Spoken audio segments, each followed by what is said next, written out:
Boa noite, pessoal. Estamos aqui após semana de prova para gravar mais uma aula, né?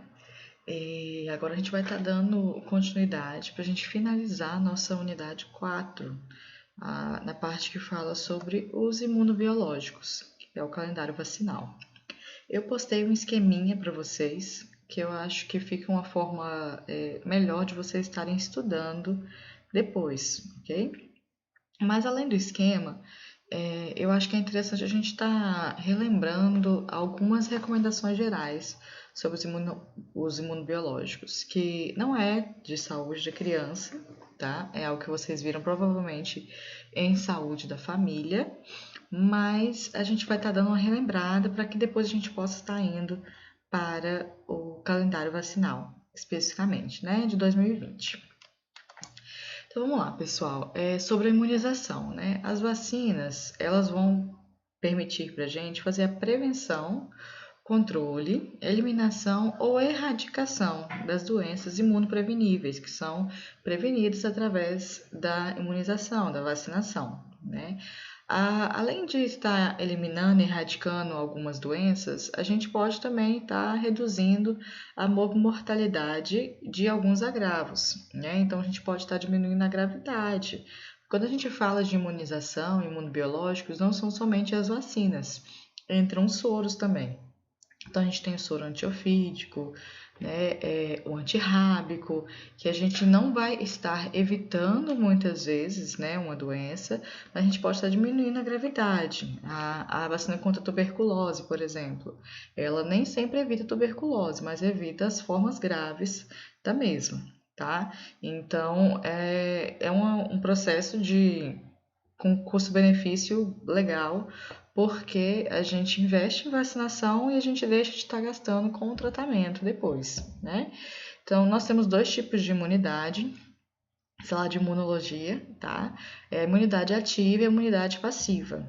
A imunidade passiva é aquela que a gente consegue com os soros, ok? Quando a gente já recebe os anticorpos prontos, o nosso corpo é passivo nesse processo, então a gente não vai produzir anticorpo, a gente recebe ele pronto através do soro, tá? Na imunidade ativa, nós temos as vacinas, né, que a gente não recebe o anticorpo pronto. A gente precisa estar tendo contato, né, ou com o vírus, ou com a bactéria atenuada, ou com a proteína da cápsula bacteriana, por exemplo, ou viral, né, o envelope. E a gente tem um contato, né, com esse material aí, microbiano, e o nosso corpo vai estar produzindo anticorpos. Então a imunidade é ativa, porque o nosso corpo está trabalhando ativamente. Sobre a rede de frios, pessoal, quando a gente fala em rede de frio, a gente está falando de estrutura técnico-administrativa, ou seja, toda a normatização, né, a legislação, o planejamento da rede de frios, dos imunobiológicos, da sala de vacina, dos processos, a avaliação de todo esse processo e também o financiamento, que é feito pelas três esferas de governo, ok? Que é direcionado para a manutenção da cadeia de frios. A cadeia de frios já vai para o lado da logística. Então, aí eu tenho o recebimento do material, o armazenamento, a distribuição e o transporte do material que é utilizado na rede de frios. Então, quando eu falo rede, lembra da parte administrativa e técnica. Quando eu falo de cadeia de frios, é a parte logística. Okay? A sala de vacina na qual a gente vai trabalhar, ela é a instância final da rede de frios, é onde a gente vai receber e manipular, né, esse produto distribuindo para a população. Então, a gente vai estar executando a imunização nas ações de rotina, né, do calendário vacinal, nas campanhas e também em outras estratégias, né? Por exemplo, a gente está enfrentando agora essa pandemia. Provavelmente, quando sair a vacina, a gente vai ter uma estratégia aí de vacinação em massa da população, né? Sobre a conservação das vacinas, pessoal. Todas as vacinas elas vão ter uma temperatura de armazenamento igual, tá? Entre 2 a 8 graus idealmente a gente mantenha 5 graus. Nós não vamos entrar nos pormenores de termostatos, termômetros, cuidados específicos, porque isso aí é na parte de imunobiológicos que vocês viram em saúde da família, ok? Aqui a gente está repassando orientações gerais para a gente chegar lá no calendário depois, tá bom?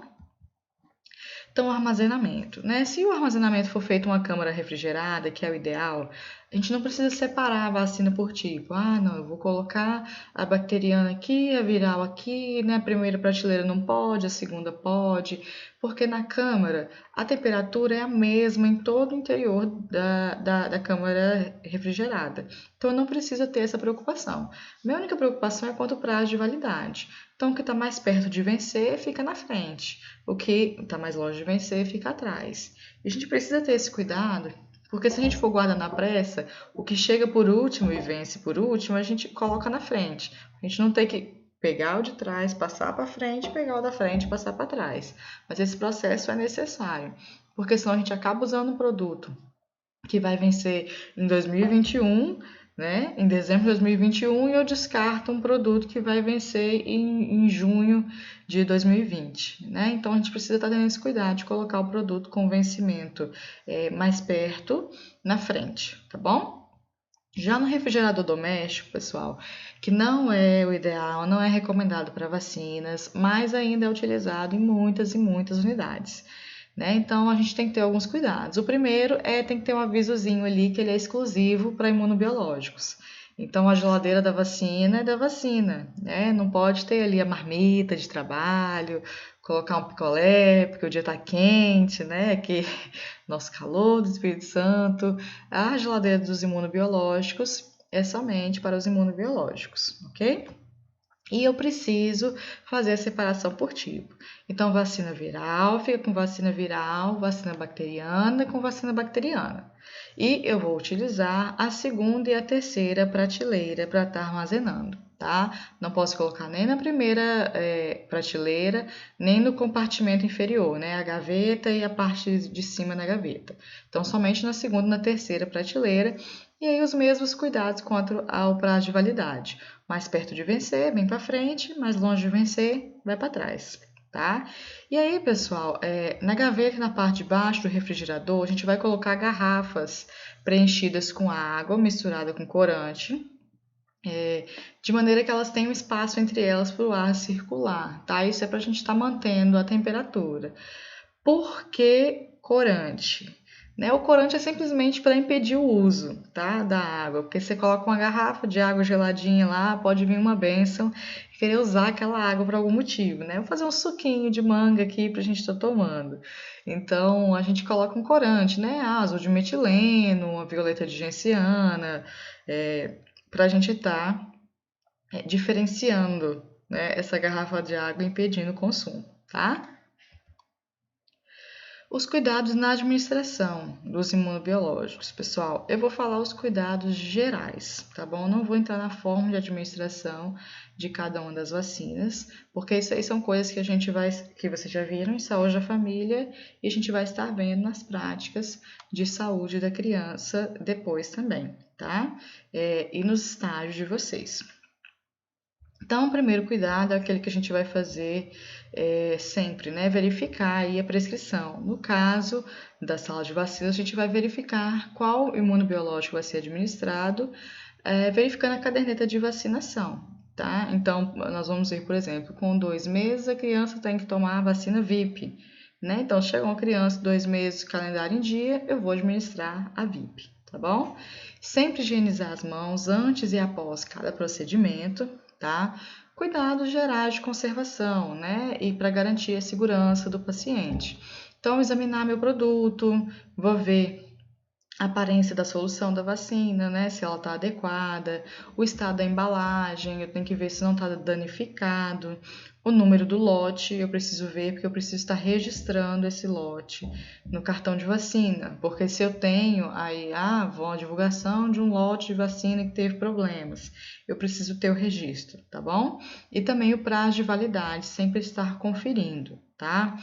Observar a via de administração e a dosagem, a gente vai estar vendo a via e a dosagem de cada uma das vacinas.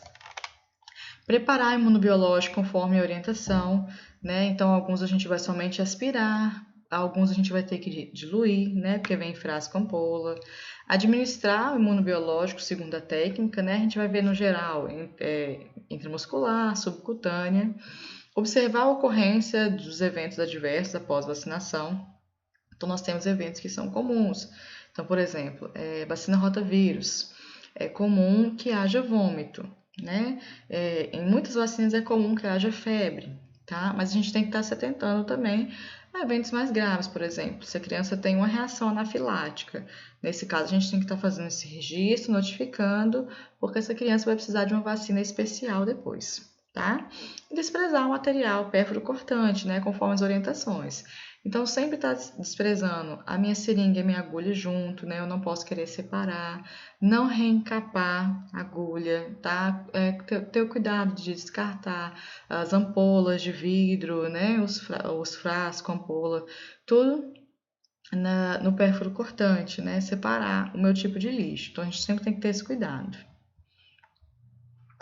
Os procedimentos para vacinação. O primeiro deles, né, eu espero que vocês já estejam careca de saber, que é a higienização das mãos. Então, sempre que eu for manusear os meus materiais, as minhas vacinas, que eu for executar qualquer tipo de procedimento, então vou vacinar, vou mexer na geladeira, eu tenho que estar higienizando as minhas mãos, antes e após os procedimentos. Então, a técnica vocês já conhecem, né? Aquela, eu espero que sejam carecas de saber. Então, abrir a torneira, né? Ensaboar as mãos, palma, dorso, entre os dedos, né? As mãozinhas cruzadas, polegar, ponta da unha, punhos, enxaguar, de preferência sem encostar na torneira, né? Se a torneira não for automática ou não tiver como você fechar sem encostar as mãos, então enxuga as mãos com papel toalha e fecha a torneira com papel toalha, descarta, tá? Nada de sacudir as mãos e nem pegar a mão limpinha e ir lá e fechar a torneira, tá bom? Seguir a técnica de manuseio de seringa, agulha, frasco e ampola. Então, vocês já aprenderam nas aulas de semiotécnica, tá? Como conectar a agulha na seringa, como abrir as embalagens, né, de maneira asséptica. Então, como segurar o frasco, a ampola, sempre se preocupando com a asepsia da técnica e quando vocês, né, como estagiários, estiverem fazendo os procedimentos, sempre preste atenção nas extremidades. Então, a extremidade do frasco, a extremidade da ampola, a extremidade da seringa, a extremidade da agulha, que é o que mais é contaminado, né? Então, tá aqui aspirando e eu não vejo, termino de aspirar, ufa, terminei. Pego a ampola, a seringa, desculpe, e encosto a seringa na minha bandeja contaminada, um local onde eu vou estar tendo contato com a medicação ou com o paciente depois, né? Então não estou conseguindo aspirar aqui, deixa eu desconectar, e aí eu pego a minha agulha e encosto na minha mão, encosto na bandeja. Então, atenção a essas extremidades. Se a gente estiver fazendo reconstituição de imunobiológicos, a gente precisa estar homogeneizando o conteúdo com movimentos circulares, em um sentido único para não produzir espuma. Então, nada de ficar sacudindo, tá, a ampola e nem ficar injetando, né? Muitas vezes a gente vai diluir medicações um pouco mais difíceis, e aí vocês vão ver na prática, o profissional injeta, em vacina isso não pode acontecer. Então, injetei o meu diluente, movimento, peraí porque a webcam fica ao contrário, movimento circular com a minha mãozinha, sempre em sentido único, até o conteúdo estar homogêneo, tá bom? Então vamos lá, quantas vias de administração? A via intradérmica.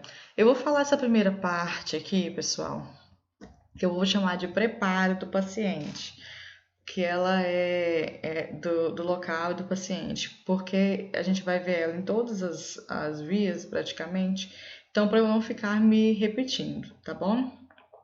Então, como que a gente vai fazer esse preparo? Higienizar as nossas mãos, tá? Com água e sabão. checar qual imunobiológico eu vou administrar e conferir também o usuário que vai receber, tá? Sala de vacina, tem muita criança com idade próxima, vem um com 3 meses, vem um com 4, vem um com 6. Então, prestar atenção para não trocar os imunobiológicos, ok? Preparar a vacina conforme a apresentação, né? Se é só aspirar na ampola, se eu tenho que fazer diluição, né? Preparar a vacina conforme a apresentação dela, né? E fazer a aspiração conforme for recomendado também.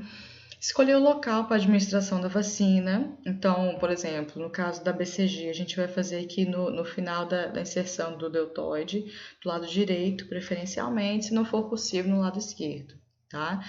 Sempre evitar locais onde eu tenho cicatrizes, onde eu tenho muitas lesões na pele, manchas e também tatuagem, tá? Principalmente na BCG, porque vai estar dificultando a visualização da cicatriz vacinal, tá bom? Fazer limpeza da pele com algodão seco, tá? A gente não utiliza o algodão com álcool, somente em exceções. Então, por exemplo, o paciente está apresentando sujidade visível na pele. O ideal é lavar com água e sabão, mas eu não tenho água e sabão disponível, ou eu estou dentro do ambiente hospitalar. Nesses casos, eu vou utilizar o álcool. Fora isso, não há necessidade, tá? É algodão seco. Colocar o paciente em uma posição confortável e segura. Se eu estiver vacinando uma criança, que vai ser o nosso caso, a gente precisa solicitar o acompanhante para estar auxiliando na contenção. Então, muitas vezes, a equipe deita a criança, né, na maquinha e fica segurando ela.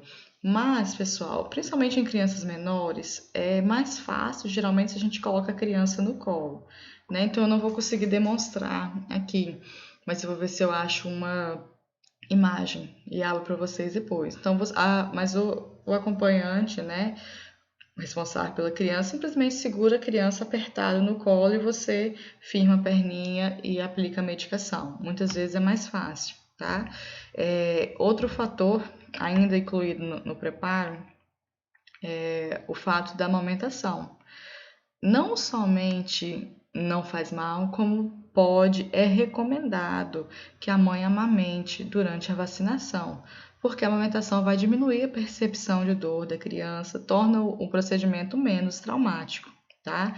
Então, a mãe pode e deve amamentar durante a vacinação, se assim for da vontade dela, ok? Então, nesse caso, ela vai segurar a criança ao seio de maneira firme, né? E você vai segurar a perninha dela para estar fazendo a administração da vacina. Então, a parte do preparo é até aqui: higienização das mãos, checagem do imunobiológico e do paciente, tá? Preparando o imunobiológico conforme as recomendações, escolher o local adequado, fazer a limpeza com algodão seco e colocar o paciente em uma posição confortável e segura. Tá? Então, a partir de agora, quando eu falar de preparo, né, do imunobiológico e do paciente, é disso que eu estou falando, para não ficar me repetindo sempre, tá? Então, vamos lá, as especificidades da via intradérmica. Segurar firmemente com a mão o local, e aqui, pessoal, eu vou distender a pele, como aqui na imagem, com o polegar e um indicador.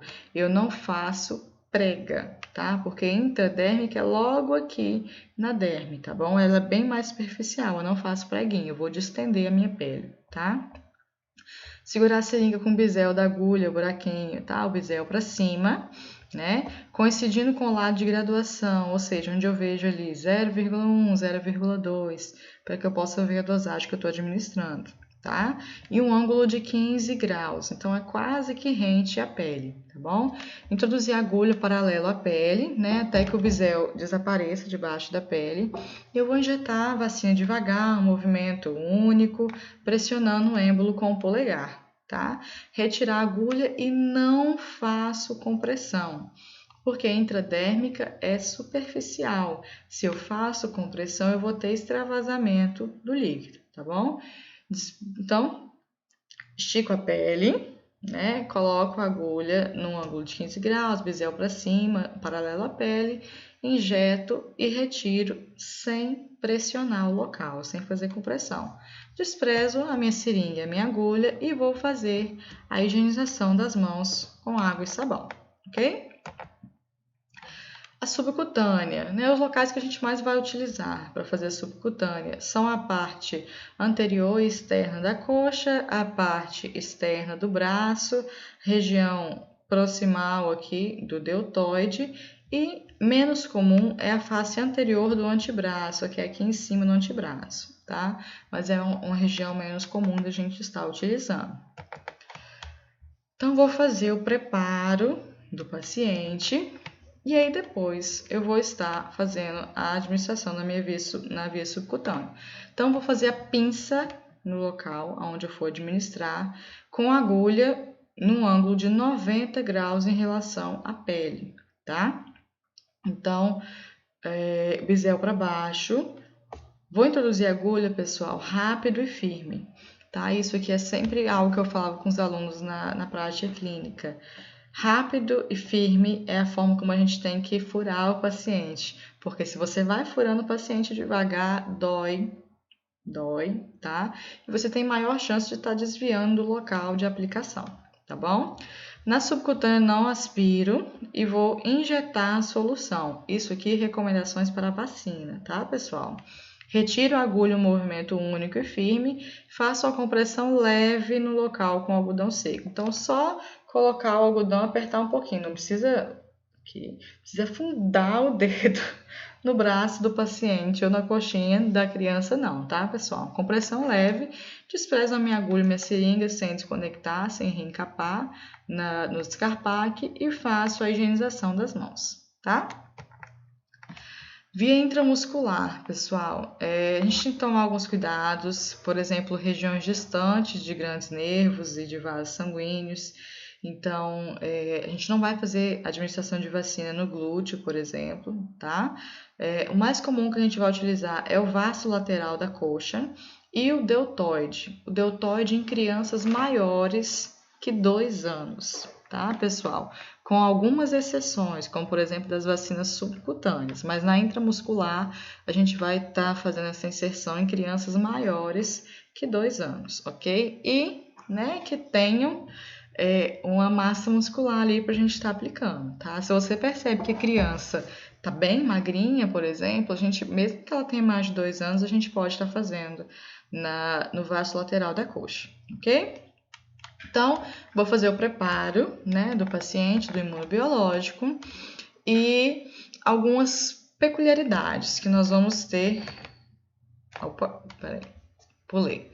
Então, vou fazer o preparo do meu paciente, do imunobiológico, fazer a limpeza da pele com algodão seco, tá?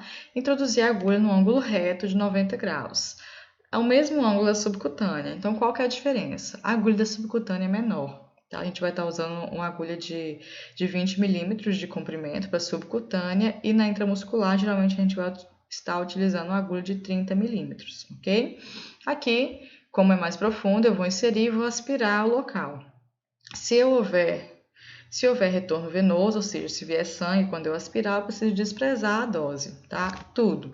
Você vai jogar a seringa, a agulha, a medicação, tudo fora. Vou preparar uma nova dose, aí sim eu vou reiniciar o meu processo, tá? Então, fazer a pinça, né? Estar furando o paciente de novo e aspirando novamente para ver se não tem sangue, tá? O ângulo de introdução da agulha pode ser ajustado de acordo com a massa muscular do paciente. Então, às vezes, um paciente está mais magrinho, a massa muscular um pouquinho menor, eu posso colocar a agulha um pouquinho mais superficial, inclinar um pouquinho, tá? Injetar o imunobiológico lentamente, retirar a agulha em um movimento único e firme, né? Não precisa tirar devagarzinho, só vai fazer doer mais. E fazer uma compressão, né, leve no local, tá? Observe a ocorrência de eventos adversos pós-vacinação, orienta aos pais que é comum que haja febre, comum que haja dor no local, né? A gente pode estar orientando a fazer compressas geladas, tá? Que vai fazer o alívio da dor. E aí, quando a gente for orientar, a gente já pode falar, olha, chegar em casa já faz. Porque muitas vezes, quando começa a reação vacinal, principalmente nas vacinas de 2, 4, 6 e 15 meses, começa a reação vacinal, a criança já está com muita dor e às vezes não deixa colocar a compressa, tá? Então, se a gente puder fazer antes, é mais efetiva. a medicação para febre só em caso de febre. A gente não faz medicação para febre antes da vacinação, tá? A gente não deve fazer. E para dor, idem, né? Se tiver dor, a gente faz a medicação, tá? Compressinha que a gente pode fazer antes. Desprezar seringa e agulha e estar higienizando as mãos, né? Algumas peculiaridades sobre a administração de 2 vacinas na mesma região muscular. Mais frequentemente isso vai acontecer no vaso lateral. É muito comum, né? Por exemplo, com 2 meses você tem aí, eu acho que são 3 vacinas injetáveis com 2 meses. A penta, pneuma e a VIP, né? Então, a criança tem 2 coxas e são 3 vacinas, então a gente vai precisar administrar 2 em uma perna só, tá? Então, a gente tem que ter alguns cuidados. Então, por exemplo, local de injeção, né, lá sobre o eixo da coxa, a gente vai ter que separar um do outro por 2,5 cm de distância, aproximadamente. Então, fura, dá 2,5 cm, fura de novo para aplicar a segunda vacina, tá? Então, a gente tem que registrar na caderneta de vacinação, deveria, tá? É o certo. Qual vacina que foi administrada do lado direito e qual vacina que foi administrada do lado esquerdo, tá? Para eu estar identificando a ocorrência. Porque, por exemplo, eu vou administrar a pneuma, a penta e a VIP, né? E aí, de um lado, a criança tem uma reação local com edema e muita hiperemia e calor no local. E aí eu preciso saber qual vacina que foi administrada ali que causou essa reação, ok? No adulto, a gente pode combinar a administração, tá? Mas a gente tenta evitar administrar 2 vacinas no mesmo deltoide, então em um braço só, ok? A gente só vai fazer isso se for vias diferentes, então eu vou fazer um subcutâneo e um intramuscular, mas 2 intramusculares e 2 subcutâneas no mesmo braço a gente não faz, tá bom? A administração via oral, pessoal. A administração via oral a gente vai ter a VOP e a rotavírus, né? Como são formas de administração diferentes, né? Bem diferentes, eu quis separar as duas, tá? Porque as outras, a intramuscular vai ser sempre intramuscular, a subcutânea vai ser sempre subcutânea, a intradérmica a gente tem só a BCG, né? Então é ela, mas aqui são 2 formas diferentes, por isso que eu fiz essa separação, tá? Então a gente vai fazer o preparo do usuário, né? Sempre que a gente for fazer uma vacinação da criança de colo via oral, a gente vai ir por trás da criança, tá? Preferencialmente, eu preciso da mãe, o pai, o cuidador de confiança no campo de visão da criança, tá? Eu inclino a cabecinha dela para trás, ok? E faço pressão na bochecha para que ela possa abrir a boca para eu fazer a aplicação, tá bom? Então, a VOP, desculpa. Abrir a bisnaga e manter a tampa na mão, tá? Bem próximo. Eu tenho que fazer da forma mais rápida possível para evitar da vacina esquentar na minha mão, tá bom? Mantenha a bisnaga em um ângulo de 45 graus, com o bico de conta-gotas para baixo, fazer uma leve pressão e vai pingar a primeira gota, tá?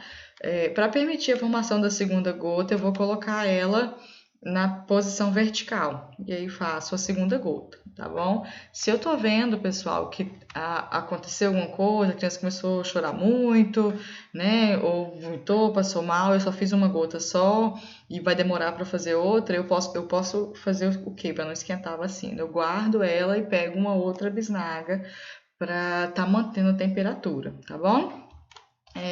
A VOP, e aí presta atenção que a gente não pode confundir, eu espero o usuário está engolindo a vacina, a criança. Se a criança cuspir ou regurgitar, né, vomitar, golfar, eu tenho que repetir a dose imediatamente. Na rotavírus, não, tá? A dose foi feita, é dose dada. A criança vomitou a alma na minha frente, tá? Acontece, com a minha filha aconteceu, por exemplo. Foi fazer a vacina, contou 5 segundos, ela vomitou tudo, bom, em jato, estilo exorcista. Mas a dose está feita, a gente não repete, tá? A VOP a gente repete, tá bom? Não tem necessidade alguma de fazer intervalo entre alimentação e administração da vacina, tá? E aqui a gente precisa reforçar essa orientação, porque muitos locais, a gente já falou muito disso, né? Dos profissionais que atuam de base empírica, Então, sem estar baseado em evidências, né? Ah, eu aprendi, fulano me ensinou, enfim. E aí tem muitos locais que recomendam, olha, não pode amamentar 40 minutos antes da vacina e 40 minutos depois da vacina. E aí você vai lá e vai fazer a vacina, e é um procedimento traumático para a criança, e a criança muitas vezes quer o consolo de ser amamentada e não pode, não, porque a vacinadora falou que não pode fazer a vacina perto da alimentação. Não procede, tá? Então não tem necessidade desse intervalo. A rotavírus, mesma forma de preparo do usuário, lavar as mãos, checar o imunobiológico e o usuário, né? Mesma recomendação para o preparo da criança, então o vacinador vai atrás da criança, inclina a cabeça dela para trás e faz pressão na bochecha, tá bom? Essa aqui ela vem o aplicador já com a dose da vacina, então eu vou colocar o aplicador no canto da boca da criança e vou administrar delicadamente o conteúdo, tá? Tão delicadamente quanto possível, né? Muito devagar, você pode ter problemas na administração. É muito rápido, a criança pode se assustar também, tá? E vou aguardando que ela engula. Então, geralmente a gente vai dando e a criança vai engolindo, a gente vai apertando e ela vai engolindo, tá? Se a criança regurgitar, cuspir, vomitar, né? Não repito a dose, tá bom? Dose foi feita, dose válida. Mesmo na rotavírus, não tem necessidade de fazer intervalo, tá? Com leite materno nem nada. Criança cospe, criança gofa, criança vomita, tá? Isso vai ser independente de estar com leite, de ter sido amamentada ou não ter sido amamentada, tá bom? Se ela não tiver nada para vomitar, vomitar água, mas ela vomita, se ela tiver que vomitar, tá? Então não tem essa necessidade, né? Principalmente porque a rotavírus é administrada com vacinas muito doloridas, a penta, a pneuma, a VIP, né? Então a gente é até absurdo você estar contraindicando a amamentação quando é um procedimento que vai aliviar a dor e o trauma da criança, tá bom? Então não há necessidade alguma da gente estar fazendo isso, tá? Contraindicações que são comuns a todo imunobiológico, pessoal. Então, quando que a gente não deve administrar a vacina, né? Contraindicação vai ser entendida como uma condição do usuário que vai aumentar muito o risco de evento adverso grave, né? Ou faz com que o risco de complicação da vacina seja maior do que o risco da doença. Então, em alguns casos, por exemplo, eu tenho um paciente com HIV e muito imunodeprimido e eu vou estar administrando vacina com vírus vivo. A chance dele adquirir, muitas vezes desenvolver a doença, efeitos colaterais graves, é muito grande. Às vezes não compensa fazer a vacina, tá? Então, para todo imunobiológico, o que é a contraindicação para todos? Hipersensibilidade, tá? Então, tiver reação anafilática após recebimento da dose anterior. Então, fiz a penta na criança. Ela teve uma reação anafilática, eu não vou fazer a penta na próxima, tá? Ela vai ser encaminhada ao CRI, que é o Centro de Referência de Imunobiológicos Especiais, e ela vai ter tomando uma vacina diferente, específica, tá? História de hipersensibilidade a qualquer componente dos imunobiológicos. E aqui, pessoal, é hipersensibilidade grave, não é alergia, tá? Por quê? Às vezes as pessoas falam assim, Bruno, quem tem alergia a ovo não pode estar tomando a vacina da gripe. Na verdade, é uma falsa contraindicação, né? A menos que a pessoa tenha anafilaxia, então, por exemplo, tem contato com a proteína do ovo, né, com a albumina, e tem anafilaxia, tá? Reação alérgica muito grave, edema de glote. A menos que seja esse caso, ela pode estar tomando a vacina sim, tá bom? Então, é esse tipo de reação de hipersensibilidade. Algumas situações especiais que a gente precisa estar avaliando. Então, o usuário que faz uso de terapia de corticoide, né, corticosteroide, tem que ser vacinado com intervalo de pelo menos 3 meses de suspensão da droga. E quando a gente fala de terapia de corticosteroide aqui, pessoal, são mais de 14 dias em uma dose maior, né? No caso das crianças, são 2 mg por quilo por dia de corticosteroide. Então, se a criança tem uma dose alta por mais de 14 dias, eu tenho que fazer a suspensão, esperar 3 meses e estar vacinando, tá? Porque são medicações que deprimem o sistema imunológico. Usuários infectados com HIV, né, a gente precisa estar avaliando cada caso individualmente, tá? Inclusive crianças, filhos de mãe portadores de HIV que sejam soropositivos, porque vai depender da situação imunológica do paciente, quão imunodeprimido ele está, tá bom? Usuários com imunodeficiência clínica ou laboratorial grave não devem receber vacina de agente vivo atenuado, tá? Porque as chances de eventos adversos graves aí é maior, tá? E o usuário que fez transplante de medula óssea, ele precisa ser encaminhado ao CRI de 6 a 12 meses após o transplante para fazer revacinação. Geralmente é feita com vacinas especiais, tá bom? Então essas são situações especiais. Mas como contraindicação geral é reação à vacina anterior ou reação grave, tá? De hipersensibilidade, né? Reação anafilática a algum dos componentes da vacina, tá bom? Então, como na forma de orientações gerais são essas, né? Deixa eu ver quanto tempo de aula a gente já tem aqui. 35 minutos, então eu vou estar encerrando esse vídeo e vou fazer o vídeo do calendário vacinal separado, tá bom? Até daqui a pouquinho.